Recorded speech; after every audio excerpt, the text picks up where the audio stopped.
Olá, e hoje iniciamos mais uma aula do nosso curso de sistemas digitais.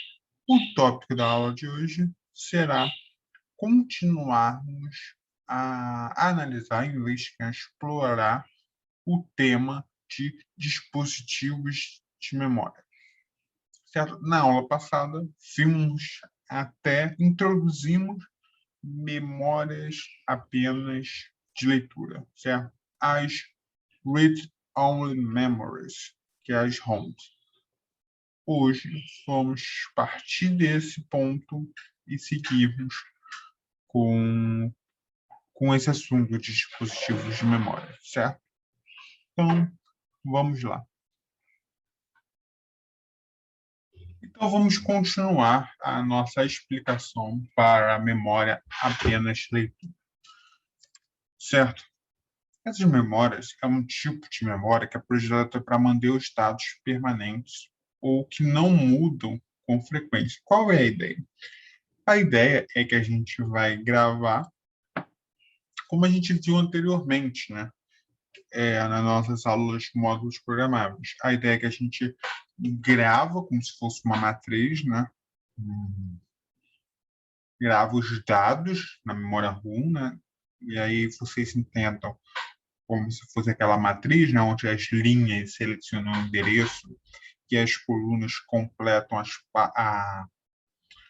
os elementos das palavras desse endereço, certo? Endereço selecionado. E aí, uma vez que você grava, você não altera ou você não altera com grande frequência. A ideia é que você, uma vez implementado, você execute muito mais vezes, né? Operações de leitura, né? Você está lendo, do que qualquer operação de escrita ou qualquer programação de reprogramação.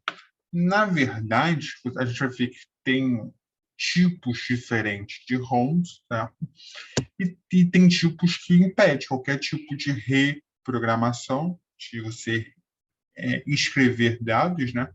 Então, aqui seria manter os status permanentes, certo? E tem outros dispositivos que permitem regravar, né? Mas aí ou o processo de regravação leva muito tempo, certo? Ou é um procedimento muito custoso, que você precisa remover do sistema para alterar. Então, em tese, ou você não muda os dados já gravados, certo? Nesse tipo de memória, ou você simplesmente consegue alterar, mas você altera com menos frequência, bem menos frequência do que você executa operações de leitura, certo? Certo, vamos tentar entender por aí. Assim, durante a operação normal, né? Então, uma operação natural desse tipo de memória, certo? A operação você só vai executar ciclos de leitura, né? Você só vai selecionar operações de leitura. E como a gente tentou já deixar claro na aula passada, o que significa uma operação de leitura? Significa que nas entradas, vou até voltar aqui, eu vou voltar nessa figura da bom. Significa que a CPU, no campo de endereço, vai identificar o endereço que deve ser lido para a memória. Aí, uma vez que esse endereço chega nas entradas da memória, no circuito interno da memória vai ter um decodificador que vai selecionar o registrador que deve ser lido e tal, tal, tal. Acho que a gente ou já explicou ou vai explicar isso, certo? E mais o mais importante aqui é a gente saber que na operação de leitura vai vir um endereço aqui, a gente vai selecionar um dado específico, né? A linha dessa matriz, e para determinar que será a operação de leitura, a CPU insere sinais de controle aqui no barramento dos controles que vão sinalizar para o módulo de memória, certo? Que vai ser executado uma leitura. E aí a gente vai ver o que esses sinais são. Então, objetivamente, certo?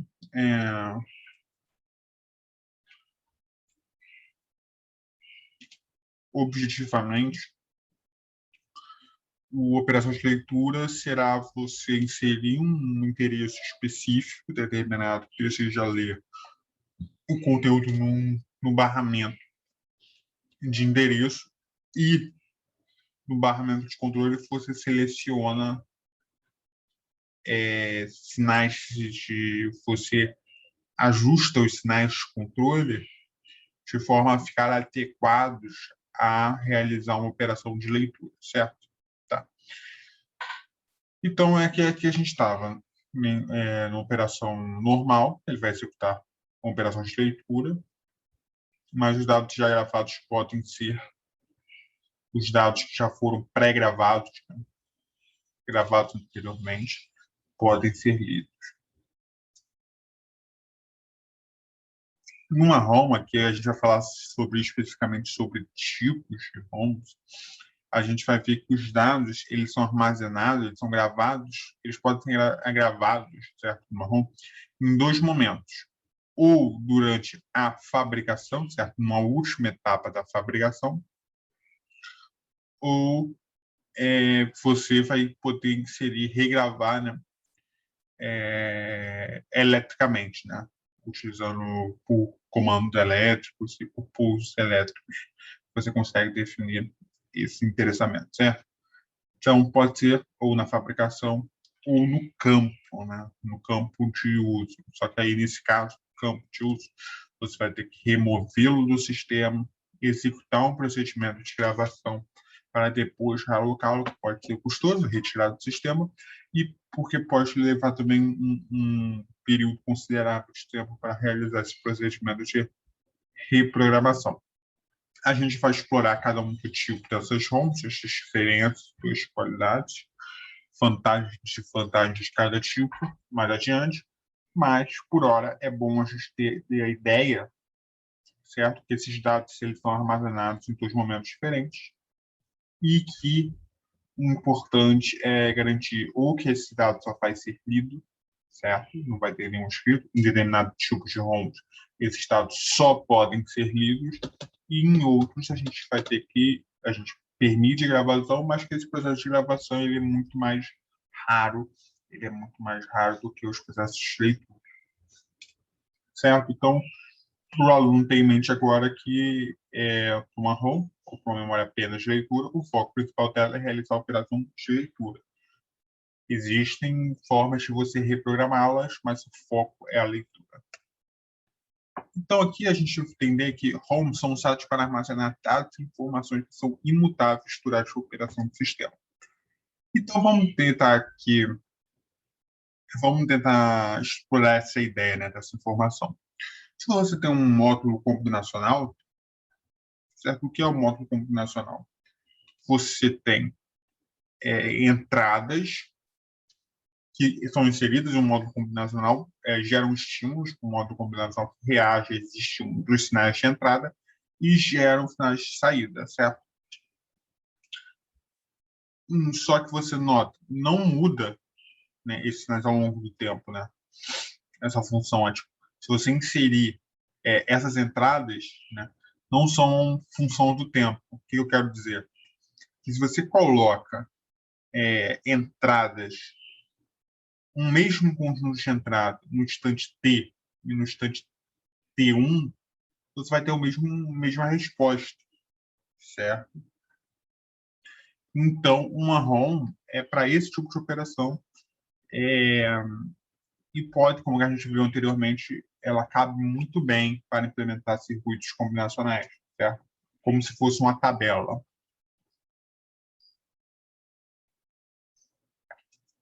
Em microcomputadores, o principal uso da ROM é armazenar de programa. E aí é um tipo de programa específico, né, no qual não vai ser alterado ao longo do tempo, e que as ROMs não são voláteis, o que quer dizer que se você remove a alimentação dessa ROM, desse dispositivo, ela não perde todos os estados armazenados imediatamente. Ela não vai perder esse estado, ele permanece lá. certo? Então, é muito importante esse conceito que a gente já viu anteriormente na aula passada, de memória volátil e não volátil. Okay? Outra aplicação é utilizar a ROM para armazenar programas e dados em equipamento eletrônico. E aqui a gente coloca alguns exemplos. Né? Todos esses dispositivos, como microprocessador, caixa eletrônica, todos os dispositivos eletrônicos que são controlados por microprocessadores ou microcontroladores, todos esses sistemas eletrônicos de caixa eletrônico, micro-ondas, todos esses dispositivos que apresentam dispositivos eletrônicos simples, né? Eles podem ser utilizados ROMs, né? Para guardar as saídas com um determinado conjunto de entradas, certo? Então é muito importante a gente saber o papel, né? E onde a gente pode encaixar e utilizar esse tipo de memória. Então, esse é um diagrama de blocos de um dispositivo ROM. A ideia, né, para a gente ver o diagrama de blocos, certo? Aqui eu vou deixar um livro lá no Classroom, para um livro de organização de computadores, que tem um capítulo ótimo sobre memórias. O livro se chama Princípios de Arquitetura de Computadores, do Miles Murtaugh. É um livro ótimo de arquitetura de computadores, mas que tem um capítulo 7, se eu não me engano. O capítulo 7 somente dedicado a memórias, certo? Inclusive, eu utilizo esse livro mais para o final para apresentar a memória cache. Mas, enfim, todo esse papo para falar que esse livro tem figuras de ilustrações de CIs, né, comerciais de memória ROM. Então, acho que seria bem legal vocês consultarem também esse livro para terem um contato com algo mais real e tal. Ok?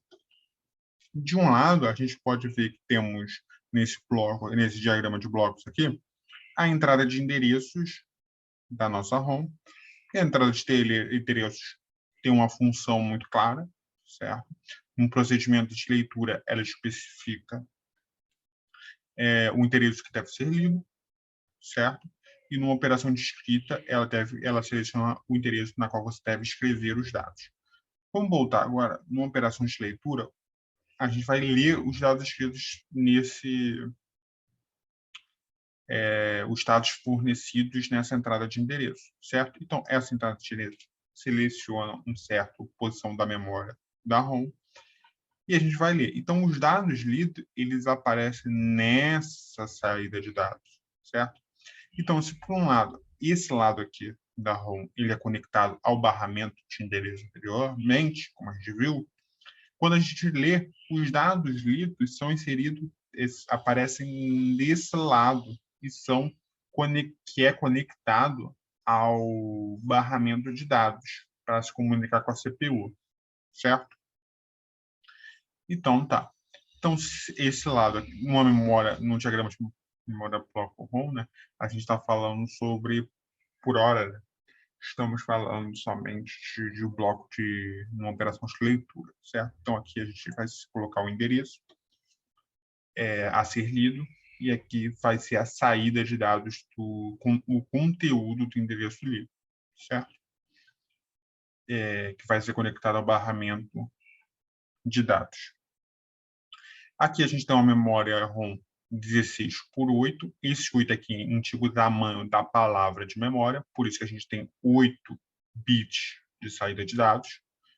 E 16 como endereço, quer dizer que são 16 palavras de 8 bits, ou seja, tem 16 endereços, então a gente utiliza 4 bits para representar esses endereços, porque 2 elevado a 4 é igual a 16, fazendo com que seja necessário 4 pinos, né? 4 bits de entrada de endereços. Tá, então, a gente já apresentou aqui os dois principais pontos da interface, do diagrama de blocos de marrom. E, por fim, a gente vai falar sobre essas entradas de controle, né? Essas duas entradas de controle aqui.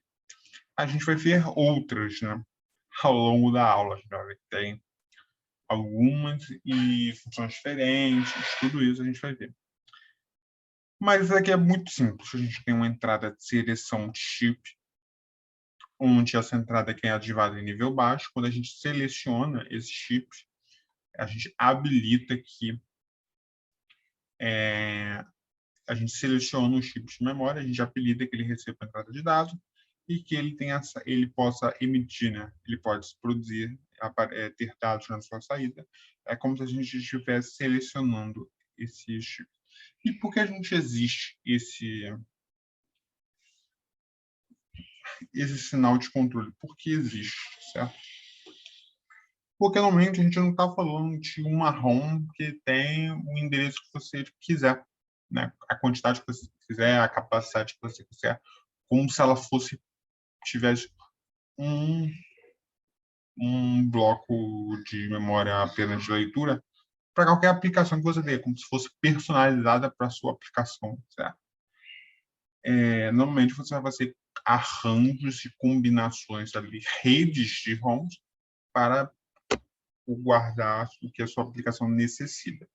Então, nesse ponto aqui, temos uma entrada de controle, né, para a gente selecionar qual chip deve ser lido, né, deve ser habilitado, ok?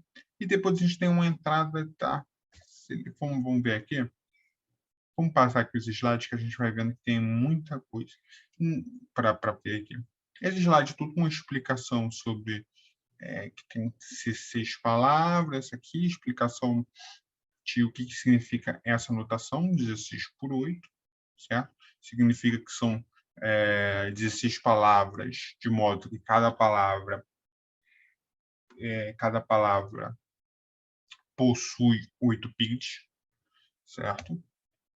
E há 4 bits de entrada e 8 de saída por causa desse negócio, né? 2 elevado a 4 igual a 16. As entradas CS bar é a seleção do chip, que é uma entrada que controla se o chip, se o CI da ROM está selecionado, né? Permite habilitar as entradas e saídas, certo? É bom sempre notar que o CS barra é ativa em nível baixo, então se você tem um CS barra igual a 0, você seleciona um dado tipo de memória, enquanto você tem um CS barra igual a 1, você desabilita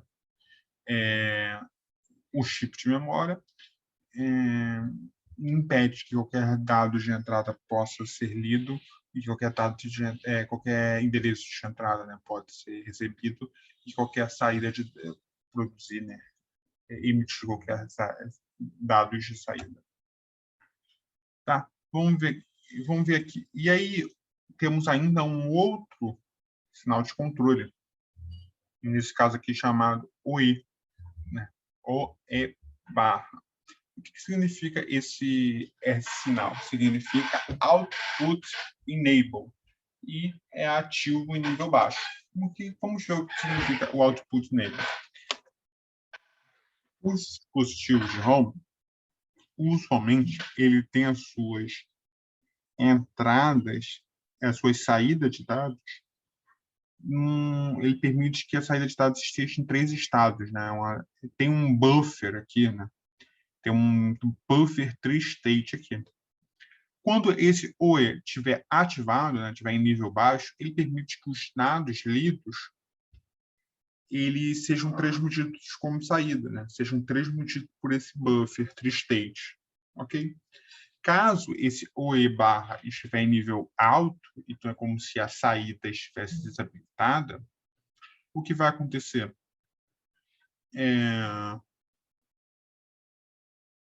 Esse buffer 3-state coloca todos os dados aqui de saída com alta impedância. Então, é como se ele nem tivesse conectado ao barramento de dados, certo? Agora a gente vai fazer algum exemplo, que é sempre bom, né? A gente decide fazer uma operação de leitura, então ler o conteúdo do endereço 1000. Então aqui na nossa entrada de endereço a gente coloca 1000, certo? Isso vai selecionar a quarta linha, certo? Vamos ver aqui, a quinta linha, né? A palavra 4. Então, ó, essa palavra aqui, que a gente vai ver que ó, o endereço a ser retornado, né, nos dados de saída, que vai a CPU, certo? Pelo barramento de dados. Então, quando a gente coloca esse dado aqui, certo? Como se a gente selecionasse essa linha aqui e o conteúdo retornado nos dados de saída, que vai para o barramento, desde que CS barra igual a 0 e o I barra igual a 0, ou seja, a gente consegue habilitar tanto o chip de memória quanto a sua respectiva saída, né, para fazer com que o buffer tri-state passe esses dados para a saída de dados e tal. A gente vai retornar a palavra 00111100, que a gente pode ver aqui, que é justamente essa linha aqui de dados, certo? Acho muito importante um exemplo desse, né? Se a gente for para o outro lado, a gente quer selecionar a linha 000, selecionar exatamente esse ponto aqui, ok? Essa linha 110, 4 bits 10 novamente. Mais especificamente, para realizar uma leitura da ROM, é necessário aplicar o endereço de C#. Então, aqui é todo aquele resumo que eu tinha falado. O que significa fazer uma operação de leitura, seja uma ROM ou seja em qualquer memória, né, um conceito básico, é você aplicar o endereço na entrada de endereços e aplicar sinais de controle que habilitem a operação de leitura. Nesse caso aqui da ROM, a gente viu que os sinais que habilitam uma operação de leitura é ativar em nível baixo tanto os sinais de controle CS barra, o chip select barra, e o output enable barra, certo? Dessa forma, se quisermos ler o conteúdo no endereço 7, na palavra 7, a gente vai colocar 7 no endereço e esses dados aqui nos sinais de controle. Se CS igual a 1, ou seja, não habilitar, a saída estará em autopedância e não poderá retornar qualquer palavra livre. Ok? Até o momento, vimos a interface da ROM, a operação de leitura, sua interface, a entrada de dados, tudo certo. Agora, a gente vai mostrar a arquitetura da ROM, certo? A arquitetura da ROM é composta de 4 elementos. Uma matriz de registradores, certo? Um decodificador de linhas, um decodificador de colunas e um buffer de saída, que é o buffer tri-state que a gente já tinha falado anteriormente, certo? Cara, vou mostrar aqui e aí eu vou alternando entre esses slides e os slides da arquitetura. Vamos ver. O que é a matriz de registradores? É importante ver que a ROM ela está organizada como se de forma matricial, como a gente sempre tem vindo pensado na ROM de forma matricial, certo? De forma que cada elemento da ROM, da memória, é um registrador que armazena a quantidade de bits da palavra, né? Com a mesma quantidade, armazena a mesma quantidade de bits que existe em uma palavra, certo? Então, vamos ver aqui. Vamos voltar. Se você tem uma ROM que armazena 2N por K bits, certo? Cada um desses registradores vai armazenar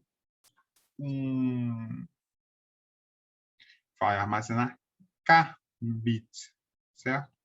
2N se refere ao número de linhas, certo?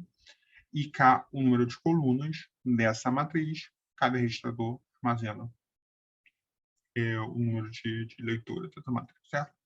Uma palavra. Ok? E aqui a gente vai ter dois decodificadores, um decodificador de linha e um decodificador de coluna. Como a gente viu, tem matriz de registradores, que é onde você armazena os dados a serem lidos, certo? Que eles são organizados na forma de uma matriz. E dois decodificadores, né? Um para linhas, um para colunas, que justamente vai selecionar o registrador a ser lido. Ok? E temos os buffers de saída, que é o buffer tree state que a gente já viu anteriormente. Vamos rever aqui a arquitetura da ROM. Como que isso, para tentar mais claro. A gente está supondo uma ROM 16/8, certo? O que isso quer dizer? Que a gente vai ter 4 endereços de 4 endereços de linha, né? 4 endereços, 4 bits de endereço, certo? E cada um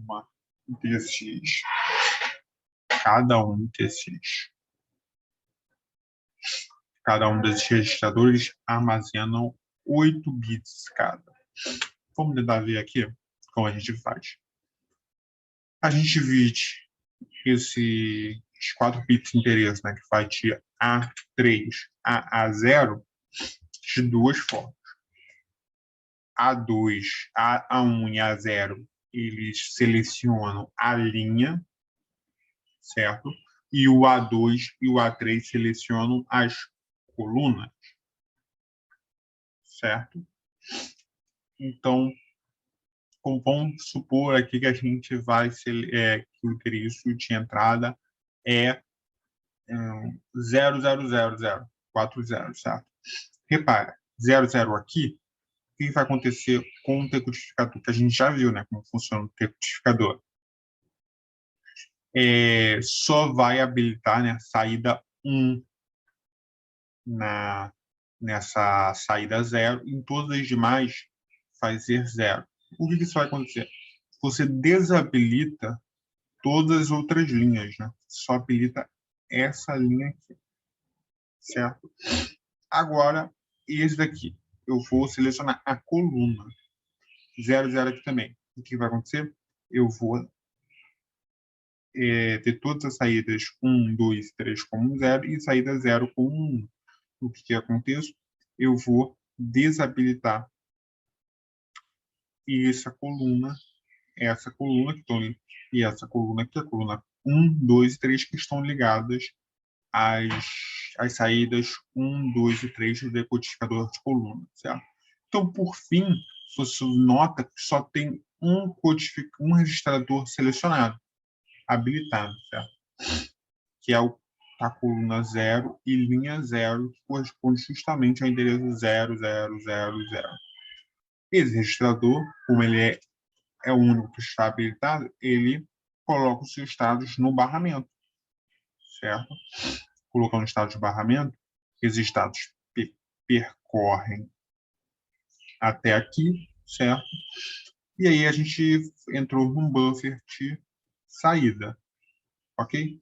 Esse buffer de saída ele vai estar habilitado quando CS e OE estiverem em nível 1, né? Porque se aqui tiver nível baixo, né? Estiverem ativados.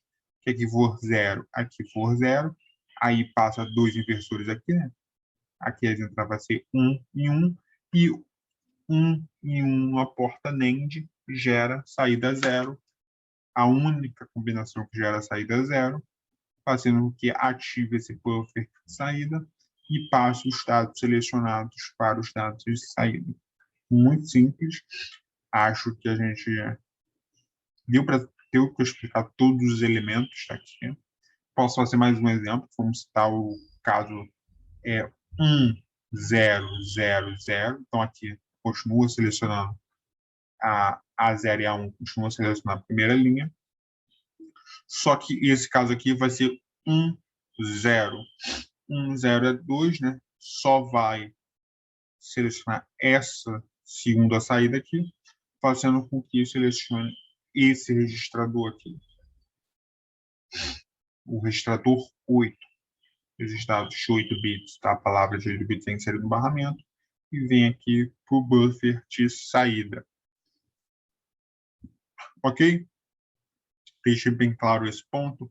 Agora só falta um detalhe para especificar aqui nessa arquitetura da home. Tá? Falta um único detalhe, que é o seguinte.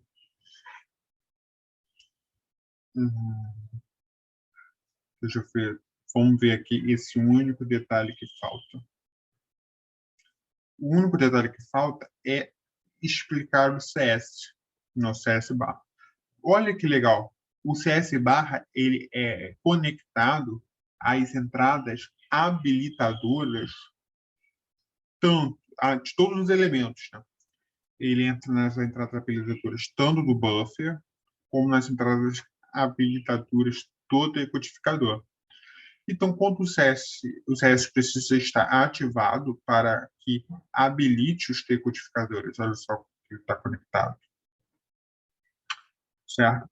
E caso ele não esteja ativado, note que tá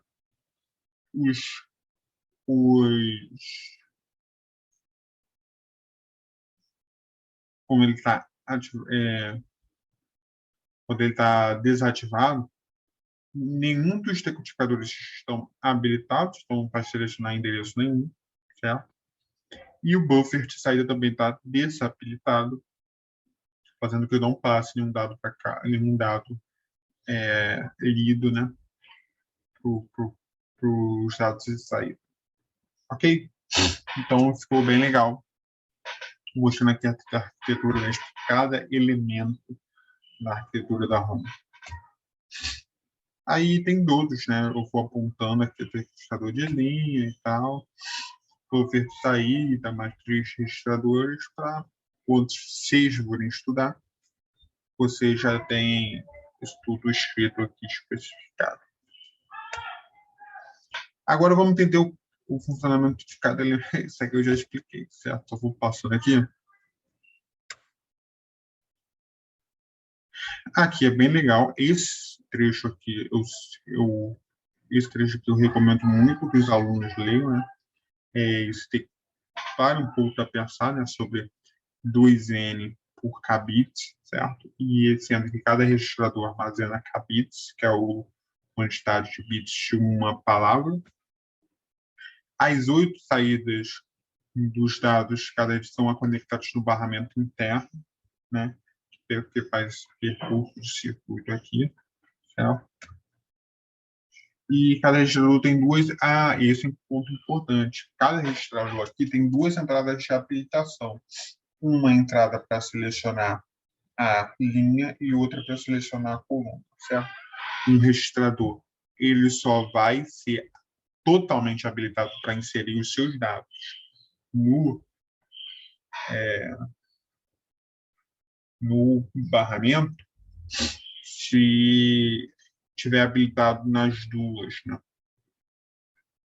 Tiver habilitado nas duas. Claro que os alunos agora podem parar para pensar, né? O professor,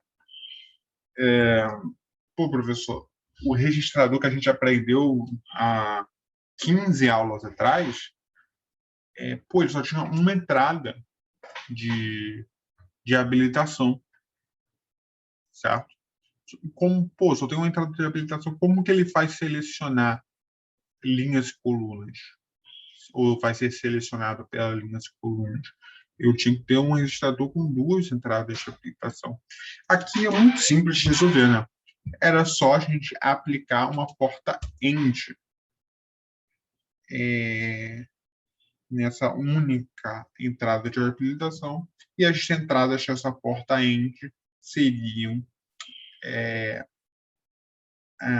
as habilitações, né? de linha e de coluna, né? De modo que ele só seria habilitado se essas duas habilitações na porta conectadas como entrada na porta INT tivessem nível alto, certo? Então, se alguém teve essa dúvida, né, durante a explicação, acho que já apresentei aqui uma forma de lidar com essa explicação.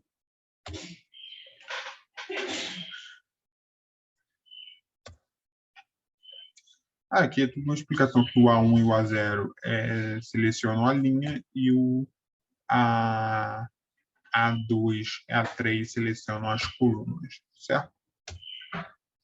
Aqui eu dou exemplos e tal. Aqui, ó, o endereço 000 seleciona aqui, ó. Até marquei a coluna, né? A linha coluna, o registrador selecionado por esse endereço. Os buffers de saída, o registrador habilitado pelas entradas, colocará os registros no barramento e tal. Tudo isso aqui muito bem explicado, certo? Em questão de arquitetura. Agora, a gente vai para um próximo tópico, que é a temporização da ROM. Esse tópico vai investigar a temporização, né? Cada etapa e o tempo de cada etapa para ser realizada uma operação de escrita e uma operação de leitura em ROM, certo? Nessa memória apenas leitura ou memória exclusivamente de leitura. Há um atraso de propagação. Sim, óbvio, né? Aqui. Há um atraso de propagação entre o momento que você aplica o endereço e o momento que aparece os dados na saída de dados, né? Que vai ser levada à CPU pelo barramento de dados. Claro que existe um atraso, né? Vamos ver aqui o que corresponde a esse atraso. Olha, vai ter primeiro um certo atraso para fazer com que estabilize os níveis lógicos do endereço nas entradas de endereço, certo? Esse primeiro atraso. Leva um certo tempinho. Depois vai ter outros tempos, que é o necessário para decodificar, né? O atraso do decodificador para decodificar esse atraso, né? Entre você aplicar os endereços aqui e obter uma saída, certo? Para decodificar, para selecionar a coluna ou a linha. Depois vai ter o tempo de resposta, o atraso de resposta, do registrador colocar os seus dados e do TreeState fazer a sua operação ali, certo? Então, obviamente, existe um atraso entre a aplicação e a disponibilização dos dados livres. Esse atraso, né, esse intervalo entre a aplicação, intervalo de tempo entre a aplicação dos endereços nas entradas aqui de endereço A3 a A0 para o tempo na qual a gente vai disponibilizar os dados na saída de dados, leva um certo intervalo de tempo. Esse intervalo de tempo se chama tempo de acesso, que aqui a gente sempre denota como TEAC. Ok? Agora vamos ilustrar a operação da ROM por meio de um diagrama de tempo. Certo? Um T0, vamos ver aqui, ó. Primeiro, essa primeira linha aqui vai falar sobre a alteração do endereço ser lido, ou seja, existe um endereço anterior aqui, certo? E a gente vai ver que vamos mudar esse endereço, certo? Então, essa primeira linha fala sobre o endereço, as segundas linhas agora falam sobre como estão configuradas as entradas de controle CS linha ou linha e como que isso afeta, né, a saída de dados, essa quarta linha aqui, certo? Então, vamos começar.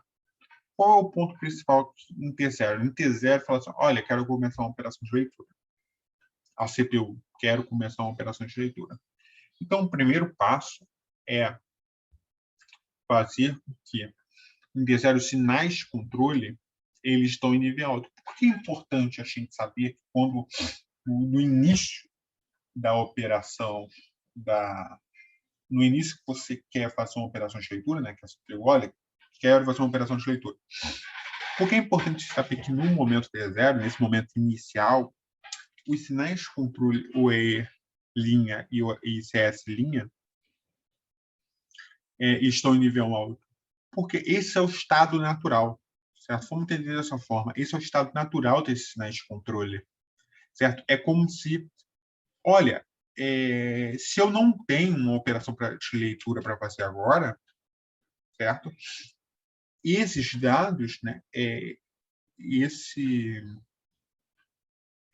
esse chip da memória ROM, ele está desabilitado, né? É como se ele não estivesse podendo colocar nenhum dado de endereço na sua entrada de endereços e também não podendo colocar nenhum dado de saída no barramento. É como se ele estivesse desconectado ali dos barramentos. É o estado natural, até que a CPU queira fazer uma operação de leitura, e aí mudar esse estado natural, certo? Aí alguns alunos podem estar no ponto de, professor, por que essa coisa de estado natural? Porque a ROM, né, e qualquer outro chip de memória, né, então aqui os chips de memória, eles dividem barramento. Né? O ponto aqui não é o chip de memória de barramento, o ponto é os componentes que se comunicam com a CPU, certo? Eles dividem barramento, ok? E aqui não é tão foco de falar sobre barramento num curso de sistemas digitais, isso é o foco e o desejo, certo? Esses problemas é um tópico, um desejo de serem abordados no curso de arquitetura de computadores, e aqui arquitetura e organização de computadores, mas o importante é que vocês saibam, né? Alguns de vocês já devem ter passado pela organização de von Neumann de computador, e vocês vão ver que tipo, os diversos componentes os diversos componentes ali que se comunicam com a CPU, eles compartilham um barramento. Então, no momento, você quer que esse barramento esteja livre para qualquer outro dispositivo. Se no momento que você quer fazer uma leitura na ROM, você habilita esse negócio para que ela não possa atrapalhar as comunicações que estiverem acontecendo no barramento enquanto ela não é solicitada, né? Ela não é solicitada e, consequentemente, selecionada a realizar uma operação de leitura. Ok? Então, por isso que por isso que eu estou falando aqui que o estado natural é que esse chip não esteja selecionado. Ele vai ser selecionado para ter uma operação de leitura quando a CPU ali for fazer a operação de leitura nele, e aí ela muda esse estado natural para selecionar esse dispositivo. Ok? Toda essa explicação aí para falar que em T0, CS barra e OE barra estão em nível alto, certo? E o que significa que está em nível alto? Significa que a saída de dados desse tipo de memória está em alta impedância. É esse o resultado imediato disso, sabe? Então, claro que eu dei aqui para você todo o background e tal, mas o resultado imediato é saída de dados em alta impedância. Ok? Antes de T1, né? Antes desse momento T1, as entradas de endereço são modificadas para iniciar uma nova operação. Ok? Então, antes de T1, você já coloca, a CPU já tem a ideia, né? Já tem a ideia, entre aspas, já tem a intenção de realizar uma operação de leitura. Então, ela, no barramento de endereços, ela coloca um endereço novo a ser lido, né? Por isso que há essa mudança aqui, certo? ao novo endereço a ser lido. Só que quando você coloca esse novo, existe também um tempo para que esses níveis lógicos do endereço novo a ser lido se estabilizem. Certo? Então, em T1 é o momento que esse endereço novo está estabilizado. E antes disso também, a gente, né, quando ela fala, quando ela insere os dados do novo endereço a ser lido, né, a CPU coloca isso no barramento de dados. E no barramento de controle, ela vai selecionar o chip de memória, habilitando o CS bar, né, o sinal de controle chip select. Então, ela seleciona. Vai chegar um momento que esses endereços, os níveis lógicos do endereço novo vão se estabilizar, que é o momento T1, certo? E aí, em T1, um novo endereço em nível lógico vai estar válido, ou seja, ele vai estar estável. E antes de realizar o endereço válido, é necessário ativar um nível baixo do sinal CS. Esse sinal permite receber como a gente tinha explicado anteriormente, certo? Depois, e aí nesse momento que o endereço está válido, o que está acontecendo no circuito interno da ROM? Os decodificadores estão fazendo a decodificação selecionar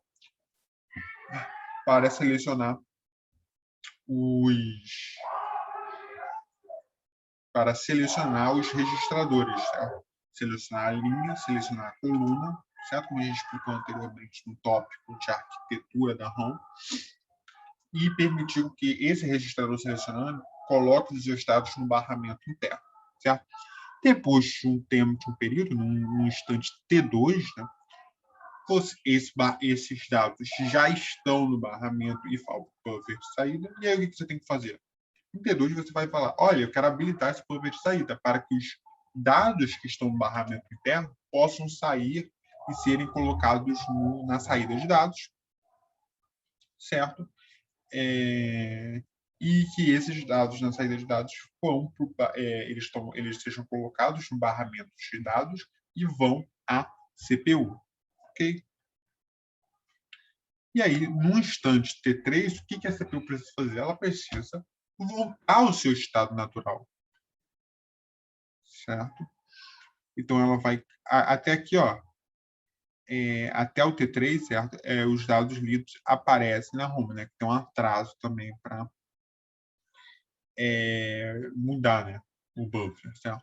Aí no T3 eles vão colocar aqui os dados na saída. E aí, como eu disse, vai para o barramento de dados, que vai para a CPU. Certo? Mas o importante aqui, vou abrir um parênteses antes da gente chegar para falar sobre o intervalo de tempo, né, desse slide, abrir parênteses. Depois que ela leu esses dados, certo? O que a CPU vai ter que fazer? Ela vai ter que colocar ela vai ter que desabilitar o CS barra e o E barra para novamente voltar para esse estado inicial aqui, certo? Desabilitar lá e realizar todas as outras operações com o dispositivo, né? Como se a gente estivesse desacoplando esse dispositivo do barramento. E quando necessário outra operação de leitura, a gente volta a repetir todo esse procedimento já descrito. Ok, fecha esse parênteses. Um intervalo de tempo entre T1, certo? Ou seja, o intervalo de tempo entre os dados, o interesse ser aplicado e estar válido, né, estável nas entradas de dados do chip de memória e o tempo de estar disponível para ser na saída de dados para ser colocado no barramento, esse intervalo de tempo corresponde ao T1 e T3, né?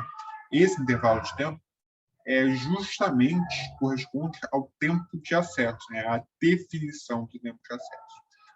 TAC, certo? Então, nesse caso aqui, o TAC ele é igual a T3 menos T1. Ok? Então, acho que esse tópico de temporização de temporização de ROMs aqui é muito importante, né? Já ficou bem claro aqui. Ok? Nesse ponto aqui da aula, a gente vai apresentar os tipos, né, de ROM que existe e as suas diferenças, como a gente viu anteriormente. Ok? Como a gente falou anteriormente, né, sobre essa coisa da esse detalhe, né, essa característica da gravação e tal, da possibilidade de gravação, e o momento que é gravado e tal. Certo? Vamos começar por ROM programada por máscara.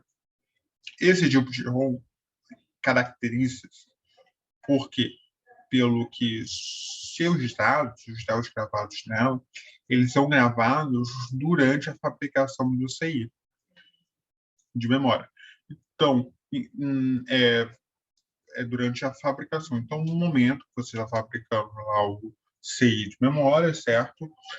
Você realiza, na última etapa de fabricação, você realiza essa gravação dos dados e não podem ser regravados. Então, uma vez gravado, né, durante a fabricação, só vai executar a leitura, certo? E o ponto também fundamental é pensar que esse processo de fabricação e o processo de criar uma máscara para gravar, né, algum dado específico é caro, então esse processo ele só vai valer a pena em termos de custo se for executado em larga escala, de modo que esse custo ele vai se diluindo ao longo do processo e isso barateia esse processo, certo? Por outro lado, temos as ROMs programáveis, então a gente nota que a gente já tem uma mudança considerável desse tipo aqui para as PROMs, certo? As PROMs, elas permitem que sejam programados pelo usuário do campo antes de serem utilizados no sistema. Então, o interessante é que ela é fabricada, as PROMs são fabricadas, e no sistema, né, antes de serem inseridas no sistema, o usuário vai programar, né, vai inserir os dados, vai gravar aqueles dados que estão lá, certo? Uma vez que o usuário, no campo, programa, realiza a gravação, durante o processo de fabricação, né, realiza a gravação desses dados, não é possível reprogramá-los, né? Então, uma vez que o usuário programa no campo antes de inserir no sistema, após ser programada a primeira vez, ela não pode ser reprogramada, então ela volta a se assemelhar com essa. Então, qual a diferença dela? Está programada por master para as PROMs, é o momento de gravação o momento de gravação dos dados, certo? Uma é executada no processo de fabricação, e essa aqui já permite uma certa flexibilidade, porque permite que o usuário a programe, certo? Antes de ser utilizado. Claro que existe um ponto negativo. Caso os dados gravados forem errados, não tem o que fazer. A PROM deve ser descartada. Ok? Esse tipo de ROM é muito cara e normalmente não é usada, exceto quando o seu volume de fabricação é muito grande, o que dilui o custo de processo de produção. E aí, nota que a gente está evoluindo, certo? Agora a gente vai evoluir mais um pouco, mais uma inovação, que é a ROM programável e apagável, que é a Erasable Programmable ROM, que a sigla é EPROM, que nada mais é do que uma PROM que a gente consegue também apagar. Esse tipo de ROM pode ser programado pelo usuário, então ela vem sem nenhum dado gravado. Vamos gravar a primeira vez, mas do contrário do anterior, ela consegue ser apagada e reprogramada quantas vezes for necessário, certo? Uma vez programada, a EEPROM é uma memória não volátil, então ela não vai perder aquele status ali se a gente tirar alguma alimentação de energia elétrica, certo? E o processo para a programação de uma EEPROM não é o mesmo que para uma EPROM, certo? Tá. E o importante aqui nesse ponto é a gente saber a diferença que essa EEPROM conseguimos apagar os seus dados e regravá-los quando a gente for conveniente, certo? O importante aqui é que a gente saiba que no momento de apagar os dados, ele não apaga os dados em um determinado endereço, certo? Ele apaga os dados completamente da única. Se quiser mudar uma linha, você vai ter que apagar todos os dados, tá? Para e realizar um procedimento de regravação, ok? Então, aqui a gente vai ver um caso específico e explorando esse caso específico, certo? O CI 27C64 é um exemplo de CI de EEPROM 8K por 8. O que significa? Que armazena-se 8K palavras, o que significa, né, 8 vezes 1024 palavras, que dá um total de 8.192, que 8.192 palavras de 8 bits por palavra, certo? Então, quando você lê um dado, o dado de saída vai ser composto de 8 bits ou, como a gente já viu na nossa terminologia, 1 byte. Okay? Esse aí está disponível por uma PROM e por um EEPROM. A gente vai ver agora a ilustração desse aí. Esse aí tem entradas de endereço, como a gente já viu anteriormente, para você ler. Né? Esse aí aqui tem 3 entradas de controle, anteriormente só tinha 2, certo? E, novamente, temos a tipo aqui da saída de dados. Ok? E temos também 2 alimentações, né? Uma alimentação total e uma VPP que a gente vai pontuar aqui para que serve. Note que esse aí, ele possui 13 pinos de endereço, ou 13 entradas de endereço, certo? Que vai de A0 a A12, certo?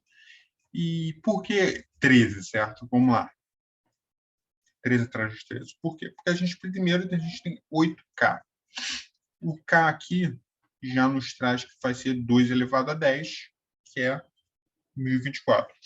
8 aqui vai ser 8 vezes 2 a 10, que é igual a 2 elevado a 3, vezes 2 elevado a 10, que é igual a 2 elevado a 13, nos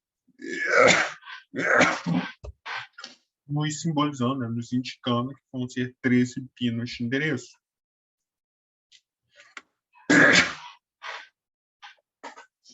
Certo? Além disso, há 8 bits no estado de saída, porque é um 8K por 8, indicando que é 8 bits no estado de saída. Há também 3 controles, que a gente vai especificar aqui 4. Aqui eu estou destacando 3, mas eu vou citar um quarto para frente. 3 bits de controle.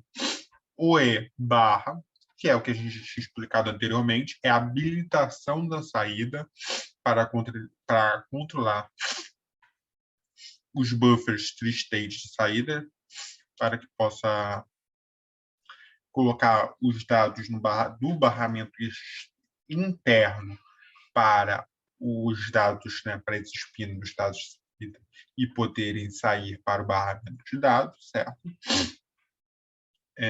Sem que ocorra contenção. Contenção de barramento é o momento que há choque, né? Há choque no barramento de dados, porque vários dispositivos estão colocando dados ao mesmo momento. Isso aqui quer dizer o quê? Que esse OE faz essa transferência, onde cada dispositivo pode colocar os dados, né, de uma vez. Quando você desativa ele, você coloca todas essas saídas em alta impedância, como se estivesse desconectado do barramento. Quando você quer ler daquele chip específico, você ativa esse buffer, fazendo com que como se tivesse voltado a conectar, né? E aí você consegue colocar os dados do barramento para o buffer de saída.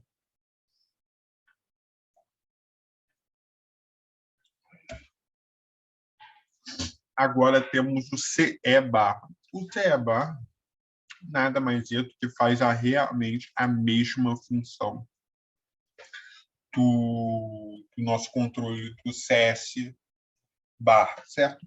O CS barra significava chip select, para indicar que aquele chip foi selecionado, e esse CE barra é nada mais do que chip enable, habilitando o chip EEPROM a ser lido. Ok? Por fim, aqui ele cita mais um motivo, aqui a gente cita mais um motivo de utilizar, né, esse chip select ou chip enable, esse sinal de controle, que é colocar o dispositivo no modo standby. Quando a gente coloca o dispositivo no modo standby, né, como a gente desabilita esse CE, né, você desabilita o chip de memória e, portanto, o coloca em standby, ele consome menos energia, né? Então, esse dispositivo, esse sinal de controle ainda tem essa questão energética, né? Esse motivo energético por o seu uso também. Em uma rede de módulos ROM, né, claro, esse sinal serve para selecionar qual módulo deve ser lido. Ok? Isso aqui é o motivo que a gente já explicou anteriormente. E temos um sinal extra, que agora a gente não tinha visto esse até então, né? Naquele nosso diagrama de blocos marrom. A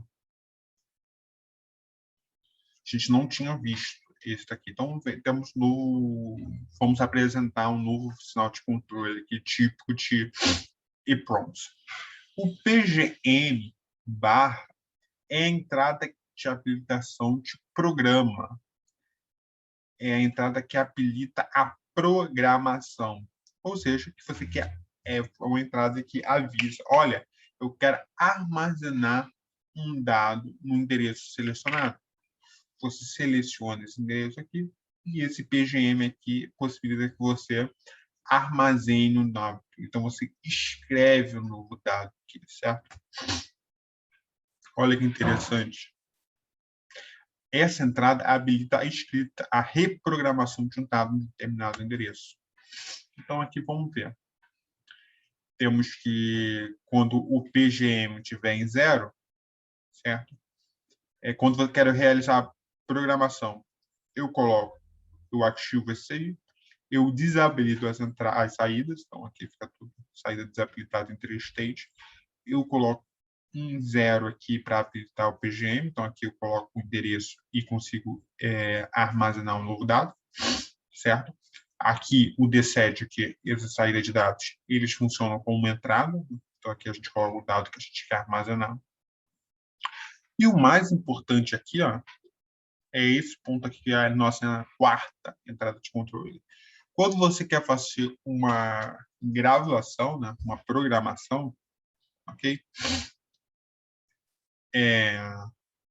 Você tem que estar um nível de tensão aqui diferenciado. Você coloca aqui a tensão FPP em 12,75. Você aumenta a tensão para indicar que vai realizar uma operação de gravação.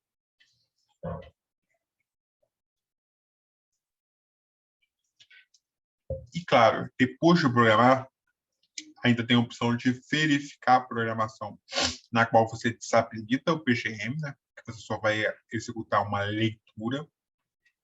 Você habilita os estados de saída, óbvio, para você. E você, o que você faz? Você coloca o endereço de entrada aqui que você queria, que você tinha realizado a gravação, e aí você verifica se os endereços de saída foram realmente aquelas saídas, para você verificar se foi a saída que você gravou anteriormente.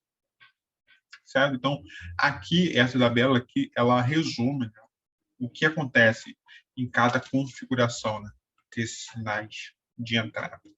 Caso fique alguma dúvida nessa tabela, vocês podem falar, mandar e-mail e tal, eu tiro as dúvidas. Aqui, outro detalhe importante nessa tabela é que quando você coloca em stand-by, coloca nesse aqui, né? Você desabilita esse chip, não importa o que vai ter no E barra ou no PGM barra, não importa, as saídas vão ser todas em alta impedância, certo? Então é como se não importasse, se tivesse stand-by, tá desligado aí. Ok? Então acho que a gente apresentou um EEPROM, mas ainda a gente pode evoluir mais, hein? Esse circuito de memória ROM.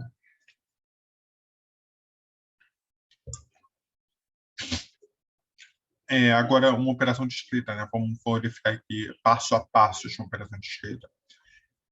Empregamos o endereço nos pinos aqui, certo? Os dados a serem inscritos são colocados nessa saída de dados, né? De T7 a T0, certo? Aplica-se uma atenção VPP e, por último, mas não menos importante, inclusive mais importante, ativa-se a entrada de controle PGM em nível baixo, certo?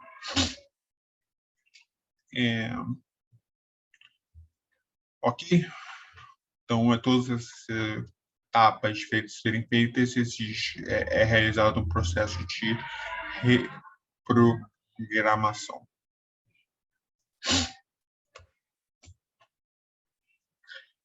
Claro, existem desvantagens, nem tudo é desvantagem. A desvantagem da EEPROM foi superada com o desenvolvimento da EEPROM.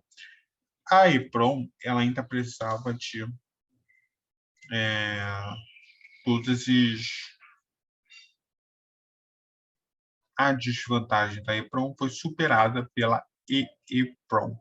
A EEPROM é Electronic Erasable PROM, ou seja, é uma EEPROM que pode ser apagada eletricamente, certo? A EEPROM possibilita ser apagada eletricamente, ou seja, sem fonte. Ou seja, vamos voltar aqui, certo? A EEPROM, esse circuito aqui da EEPROM, a gente vai olhar que lá o nome dele tem UV. Para a gente reapagar todos esses dados aqui, a gente colocava uma luz ultravioleta nele para que ele seja apagado. Já na EEPROM, ela pode ser apagado, tem um próprio circuito, né, dela que consegue apagar, né? Ela é apagada eletricamente, e não, ou seja, não precisa nem de uma fonte de luz ultravioleta, nem uma unidade programadora de EEPROM, né? Ela tem um próprio circuito dela para realizar essa reprogramação. A EEPROM permite apagar bytes eletricamente na matriz de memória. Durante o processo de escrita, a EEPROM apaga automaticamente os dados de um endereço antes de escrever o novo, né? Se você quer escrever um novo, ela vai apagar aquele dado ali de endereço, certo? O anterior, né? Então, tem um processo que ela apaga e ela reexecuta a escrita. Isso significa que realiza o processo de escrever dados na EEPROM.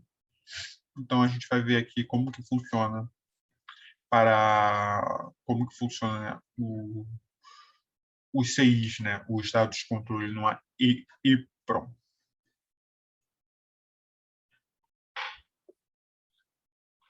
O CE, vamos apresentar os 3 sinais de controle que determinam a operação do CI da EEPROM. Vamos começar pelo CE barra, né? Claro que ele exerce o mesmo papel que dito anteriormente, certo? No papel de chip enable. O CI, se ele estiver igual a 1, né, em nível alto, o CI está no modo standby, de baixa potência, certo? Você não permite que nenhuma operação seja lida ou escrita e os dados são colocados em alta impedância, certo?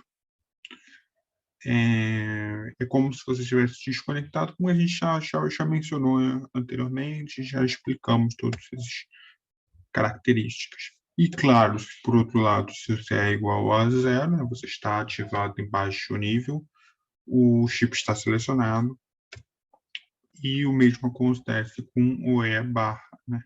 Isso aí fica ativado em nível baixo e habilita os buffers de saída para transmitir os dados do barramento interno, né? Os dados selecionados, né? Os dados lidos do barramento interno para esses dados aqui de entrada. Outro ponto importante, um ponto interessante aqui nesse caso, é o seguinte: notar que esses esses entradas de dados aqui, eles atuam tanto como entrada, esses pinos de dados aqui atuam tanto como entrada como saída. E é por isso que ele está com essa notação I barra O, que é input and output, porque ele atua como um pino para entrada e saída de dados. No caso, numa operação de escrita, obviamente ele atua como entrada, e numa operação de leitura, ele obviamente atua como saída de dados. Anteriormente, para ver anteriormente, quando a gente analisou esse bloco, né, esse bloco funciona, esse diagrama de blocos da ROM, nós vimos que esses dados como saída de dados, né? Que ele só executava a leitura e fazia a saída. Mas repare bem, anteriormente a gente tinha dois sinais de controle, né? E aqui a gente já tem três sinais de controle, porque a gente tem o E, CE e WE. Então a EEPROM ela faz escrita ou leitura de dados. Ponto. Acho que isso aí está bem claro. Então é necessário que a gente tenha algum mecanismo, alguma forma de especificar a operação a ser realizada, ok? Porque, como a gente viu na temporização anteriormente, primeiro coloca-se o endereço no barramento de endereços, certo? A CPU coloca um endereço, esse endereço faz se estabilizar nessas entradas de endereço aqui. E aí a CPU ela tem que setar sinais de controle no barramento de controle para que a EEPROM, para que o chip de memória execute a operação correta, seja uma operação de escrita, seja uma operação de leitura, certo? Acho importante a gente deixar isso claro. Então, por exemplo, a gente precisa de algum mecanismo, certo? Nesse caso aqui, o mecanismo a ser utilizado é esse sinal de entrada WE barra, certo? Esse sinal de WE barra, ele vai justamente receber o sinal.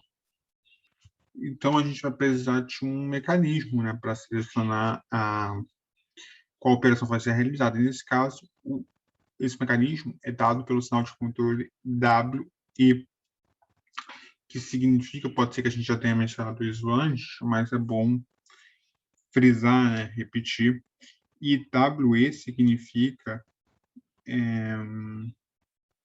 Write Enable, ou seja, quando ele está e é ativado em nível baixo, certo? Então, quando ele está em nível baixo, está ativado, o Write Enable faz o quê? Habilita a operação de escrita, permite escrever. Então, o que indica a operação ser realizada, certo? É a configuração do sinal de controle WE barra, quando igual a 0, apelido da operação de leitura, e WE igual a 1 em nível alto indica a operação de leitura, ok?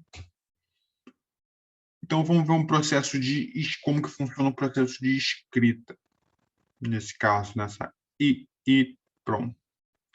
Para escrever um dado em um determinado endereço é necessário, primeiro, habilita o chip, certo? Desabilita Aí, aplicando o E igual a 1, certo? Você desabilita os dados de entrada aqui, certo? Aplica-se o endereço, que vai ser escrito na entrada. Aqui você coloca o endereço que você quer escrever naquele endereço. E, por fim, coloca os dados a serem escritos. E, claramente, você seleciona que o WE seja igual a 0. Ok? Aqui a gente tem um resumo, certo? A gente tem um resumo das operações de acordo com os sinais de controle.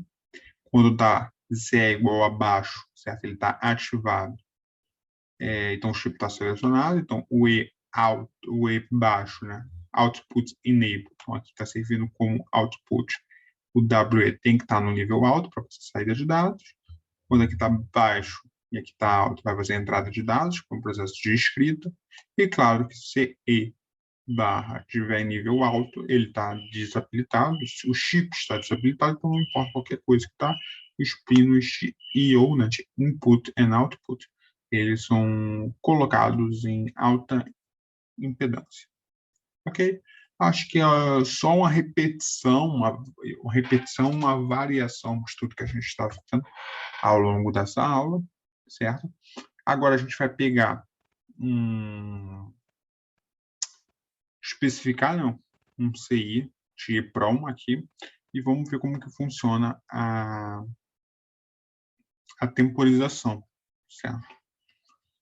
Então, vamos ver lá.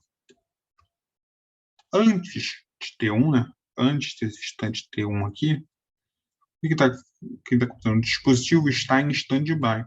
Então, aqui é aqueles comentários que a gente faz. A ordem natural desses dispositivos de memória é eles não estarem selecionados até que alguma operação deseja ser realizada, ok?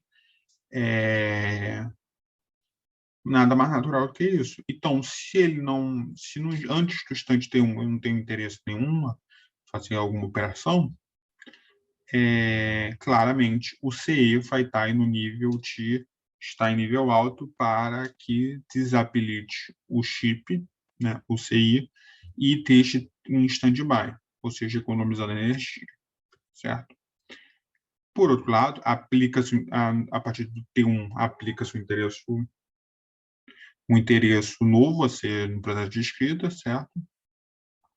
E espera-se em T1 ele já está estável. Aí você coloca em T2, você coloca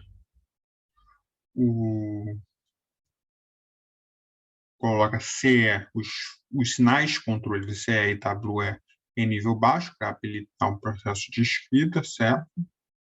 Aí você tem um tempo aqui, né, de validação, né? E aí você coloca esses dados de escrita ali, os dados válidos, certo? Em T2 aplica-se os sinais de controle e barramento de dados. Aqui, ó, se é igual a 0, você habilita o chip, habilita a escrita e mantém o E igual a 1. Por que o E igual a 1?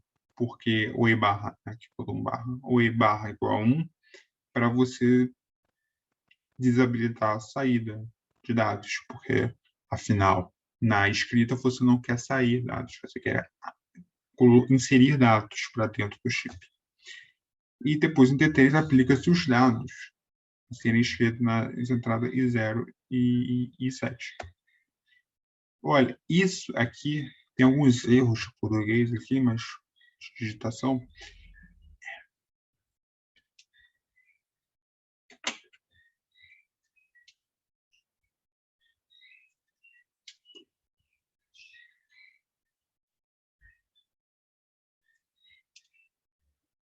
Em T4, desabilita os dados controle e escreve-se os dados do buffer, da memória existente, no CI, né, do buffer do parlamento interno, para os dados de saída para ir para o parlamento de. Aqui é onde queria estar falando como se fosse leitura. Né? Calma, aqui tem um ponto muito interessante. Ó. Em T4, desabilita o status de controle, certo? Nesse momento aqui, Por quê? Porque é o estado natural, você quer voltar ele para o estado, certo? Já escrevi, certo? Mas olha que interessante. Nesse momento, ele escreve os dados. Olha, nesse T3 aqui, é como se ele armazenasse os dados que vão ser escritos num buffer, certo? Memória existente dentro do CI. Aí você coloca mecanismos internos, apaga o endereço de memória que estava escrito anteriormente, e depois grafa os que estavam armazenados no buffer, ok?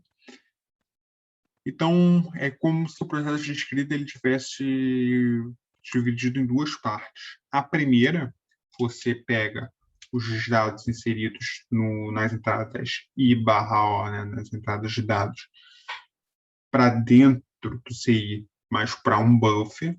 Aí você executa um processamento interno para limpar o CI de memória que estava anteriormente lá, os dados que estavam naquele endereço, e depois você realiza a gravação para aquele endereço, né? O processo de escrita dos dados do buffer para aquele endereço, certo? E claro que depois de T5, certo? Depois de T5, você volta tudo para o seu estado natural, né? Os controles aqui, e aí você coloca a saída novamente em alta impedância, certo? Porque é o estado natural, já não quer utilizar a sua operação na ROM, então coloca os seus estados de saída de forma em alta impedância, certo? Agora, a gente terminou esse tipo de ROM, né? De classificar os tipos de ROM, mais especificamente do EEPROM. Agora a gente vai apresentar a memória flash, ok? Que vai ser talvez o último tópico dessa aula, e aí eu já vou emendar com a próxima aula com aplicações de ROM, e depois a gente faz para RAM, especificamente, né? Random Access Memory. Então, primeiramente, vamos fazer uma retrospectiva das vantagens e desvantagens da EEPROM e da EEPROM, para contextualizar a evolução dos dispositivos de memória, certo? Então, a gente vai só comparar elas duas de forma breve, né, para contextualizar a evolução, e vemos como a flash, a memória flash, ela vem para suprir esse gap, né, existente entre as duas, deixado pela EEPROM e pela EEPROM. Ok? Vamos lá. As EEPROMs, né, ou seja, as PROMs apagáveis, são memórias não voláteis, então, se você tirar a energia elétrica, permanece com os dados armazenados, certo? E baixo tempo de acesso, certo? Então, o tempo de leitura ou de acesso à informação, ele é muito baixo. E alta densidade. Agora, vamos fazer uma pausa aqui para o alta densidade, porque eu acho uma tecnologia que não estava na nossa sessão de tecnologia. Então, vou fazer aqui uma questão de abrir um parênteses para lidar e explicar essa terminologia.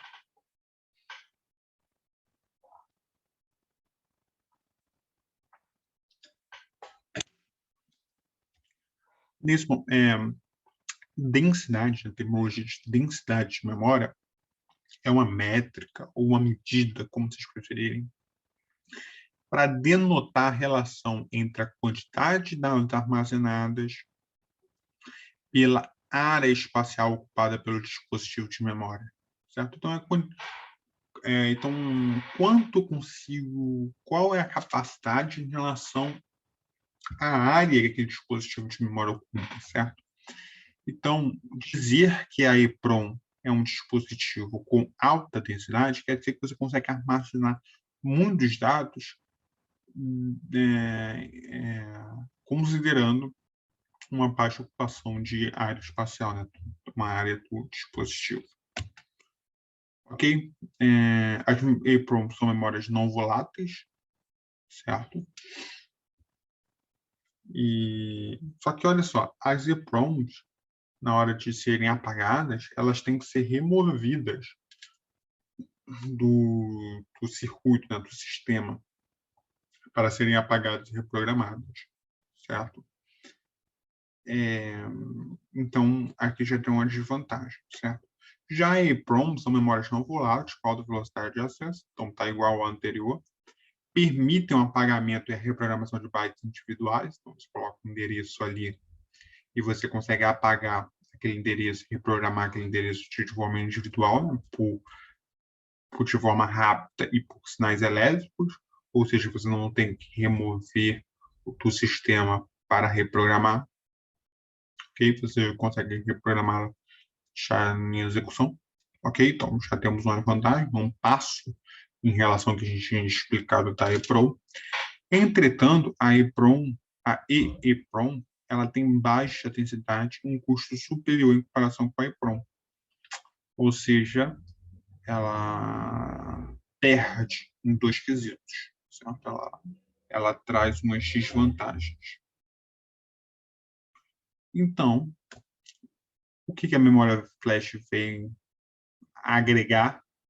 A memória flash pretende desenvolver uma memória.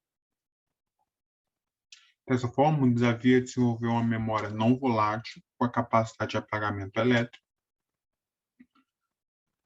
Dessa forma, o desafio, né, o que a memória flash vem agregar?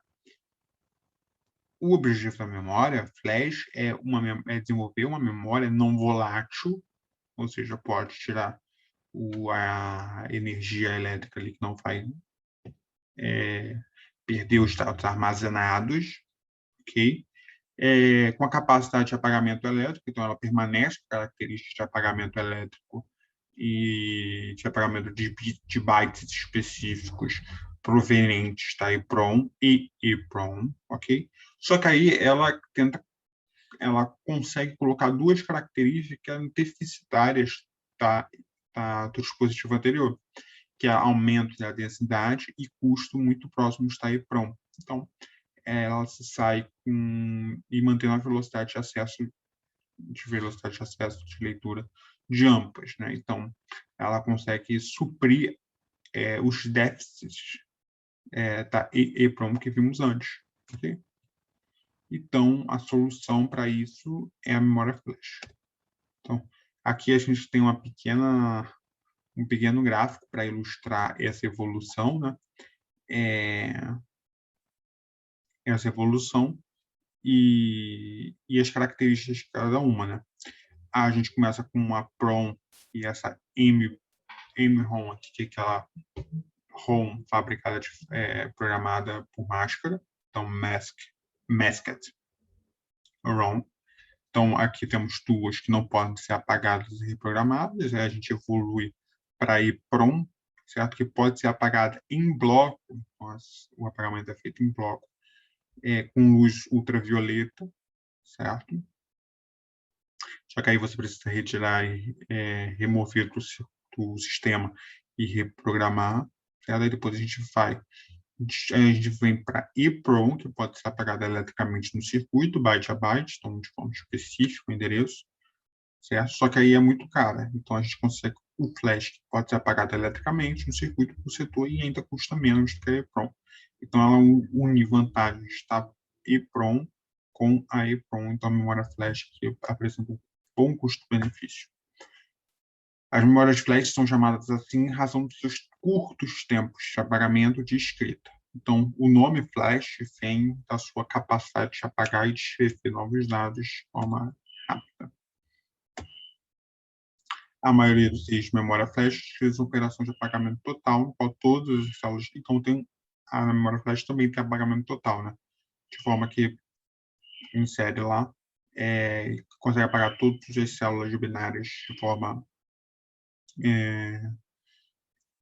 simultânea, certo? Então, aqui a gente tem um CI, né? Uma ilustração de CI de memória flash. Então, aqui a gente vê um CI de memória flash de capacidade 2 mega por 16, certo? O que isso quer dizer? Que a gente armazena 2 mega palavras, certo? 2 elevado a 2 vezes 2 elevado a 20, certo? Palavras de 16 bits cada palavra, ok? Agora, por que tem 21 pinos? Né? 2 vezes m corresponde a 2 vezes 1024 elevado ao quadrado, que é igual a 2 vezes 2 elevado a 10 ao quadrado, que dá 2 elevado a 20. Então, temos 2 vezes 2 elevado a 20, que é igual a 2 vezes 2 igual a 2 elevado a 21, que corresponde aos 21 pinos aqui. Ok? Além disso, temos 16 pinos, né, de TQ0 a TQ15, são os pinos bidirecionais, certo? No qual são usados como esses pinos aqui, né? Essa sequência aqui é utilizado como pinos de entrada quando é operação de escrita e pinos de saída quando é operação de leitura, isso aí está bem claro. E esses bits de controle aqui, eles têm como objetivo controlar as operações a ser realizadas, a pintação do chip, a habilitação das saídas, como a gente viu anteriormente. E temos ainda esse bit de controle aqui, que é o reset, que quando está em nível baixo, né, ou seja, está ativo em nível baixo, apaga, né, ele reset, ele apaga todos os dados, né, dentro da memória flash. Se a gente buscar a implementação de uma ROM, né, a arquitetura da ROM anteriormente, a gente ainda pode visualizar que o reset igual a 0 é como se a gente fizesse com que todos os registradores fossem resetados de forma assíncrona, né, no reset. Né? A gente já viu todas as operações no capítulo de registradores, ok? Então, aqui é toda uma revisão, uma repetição, né, sobre esse negócio, sobre esses dados de controle, né, esses pinos de entrada e saída ficam em alta impedância quando C é igual a 1, certo? Ou o E igual a 1, certo? A entrada WE, certo? Controla a operação a ser realizada, WE, write enable igual a 0, faz com que seja realizada uma operação de escrita, e por outro lado, WE igual a 1 faz com que seja realizada uma operação de leitura. Tá? Os bins de TQ são conectados no barramento de dados, tá? E esses dados aqui, ó, vêm esses aqui vêm do barramento de controle. Durante uma operação de escrita, os dados são transferidos do barramento para dentro do CI. E por leitura, são feitos dados de dentro do CI para o barramento, que são, por sua vez, os transfere ao microprocessador, a CPU. E agora a gente vai para o tópico de aplicação de ROMs. Certo? Tem uma série de aplicações bem legais para serem faladas, mas por hoje é só, por essa aula, né? É só, vamos terminar a aula nesse tópico e na próxima retornamos do tópico de aplicações de ROM, certo? Gostaria de agradecer a todos por visualizar a aula e até mais, até a próxima aula. Qualquer dúvida necessário, mandem e-mail para robertopacheco@poli.frj.br, que eu terei o prazer de responder a todos. Muito obrigado. Até a próxima aula.